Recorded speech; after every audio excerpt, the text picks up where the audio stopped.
স্বর্ণের শাড়ি।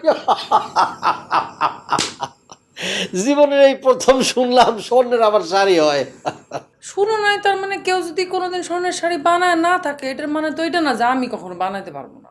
শোনো, ভারতের শীর্ষ ধনী মুকেশ আম্বানি ওনার নাম, ওনার স্ত্রী যিনি লাখ লাখ টাকার জিনিসপত্র পরে, শরীরে গয়নাগাটি জামা কাপড়, এও স্বর্ণের শাড়ি পরে না, জানো? তুমি আমার কলা জানো, মুকেশ আম্বানির বউ শুধু স্বর্ণ দিয়া না, হীরা দিয়ে মোড়ানো শাড়ি পরে। আমি তো তোমার আর হীরা শাড়ি বানা দিতে কই নাই, শুধু কইছিলাম একটু সোনা দিয়ে মোড়ানো শাড়ি বানা দিতে। আচ্ছা বাবা রে, আমি তোমার কোন আবদারটা আজ পর্যন্ত পূরণ করি না, এটা তুমি বলতে পারো?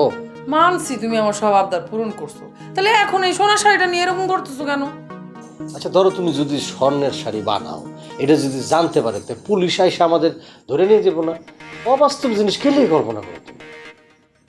পুলিশ এসে ধরে নিয়ে যাবো? হ্যাঁ, শোনো, চোট দেওয়ার প্রথম শর্ত হচ্ছে ভালোভাবে বুঝা শুই না, এরপরে চোট দেওয়া। একটুতে একটু কিছু হইলে গণধোলায় মিস নাই, হ্যাঁ।